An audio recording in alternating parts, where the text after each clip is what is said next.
Mr. Dizzy was, to be quite honest, not very clever. If you were to ask Mr. Dizzy what was the opposite of black, he'd say, the opposite of black is, pink. He lived in a house on a hill, which he'd built himself. A not very clever house. One of Mr. Dizzy's problems was that he lived in a country where everybody else was terribly clever. Clever land. Even the birds were clever in clever land. Everything and everybody in Cleverland was clever. You'll never see a worm reading a book anywhere else but Cleverland. Poor Mr. Dizzy. Everything around him was so clever that it made his head spin. One morning, Mr. Dizzy was out for a walk and he met a pig. "What's big and has big ears and a trunk?" said the clever pig to Mr. Dizzy. A mouse," said Mr. Dizzy. The pig laughed sarcastically at Mr. Dizzy and went off, shaking his head. Then Mr. Dizzy met an elephant, a clever elephant. What's small and furry and likes cheese?" the elephant asked cleverly. A pig," replied Mr. Dizzy. Clever elephant laughed down his trunk. Pig. A pig, you silly man. And off he went. Poor Mr. Dizzy. Mr. Dizzy decided he didn't want to talk to anybody else that day, so he went for a walk in the wood where he knew that he wouldn't meet anybody. He felt very miserable about not being clever. And as he walked along, a tear trickled down his cheek. Poor Mr. Dizzy. Then, in the middle of the wood, he came across a well. Little did Mr. Dizzy know that it was a wishing well. The day was warm, and so he decided to take a drink of water from the well. Mr. Dizzy drank deeply, but he was still unhappy. "Oh, I do wish I could be clever," he sighed. Little did Mr. Dizzy know that whoever drinks deeply from the water at the wishing well, his wish will come true. And Mr. Dizzy had wished that he could be clever, and his wish had come true. He was clever, but he didn't know it. Not yet. On the way home, Mr. Dizzy came across the elephant and the pig he had met earlier.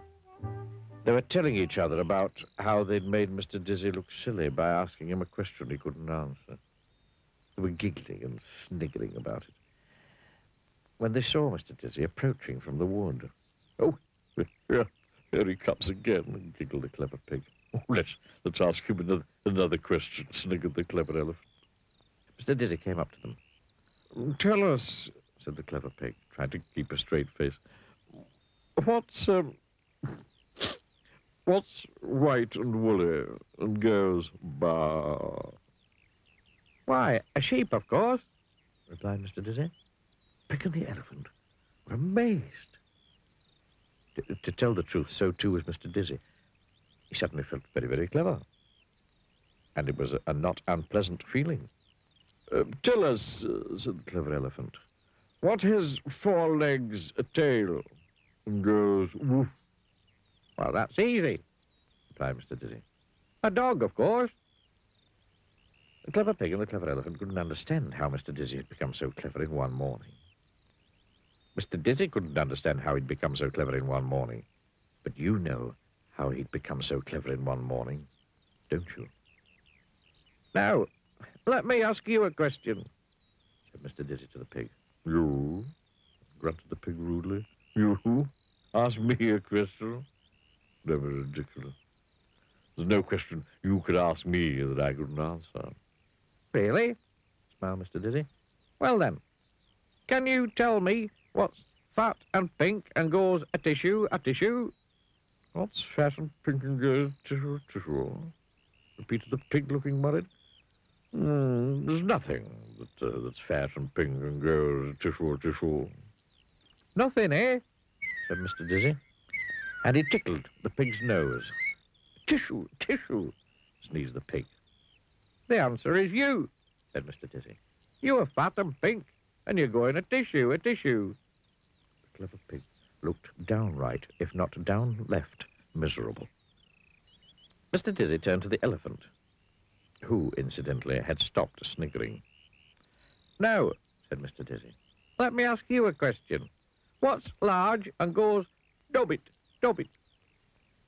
What's large and goes dobbit, dobbit, repeated the elephant, looking worried. There's nothing that's large and goes dobbit, dobbit. Oh, yes, there is, grinned Mr. Dizzy. There certainly is something that's large and goes dobbit, dobbit. And he tied a jumbo knot in the clever elephant's trunk. Stop it, cried the elephant, who wanted to say, stop it, but couldn't talk properly with a knot in his trunk.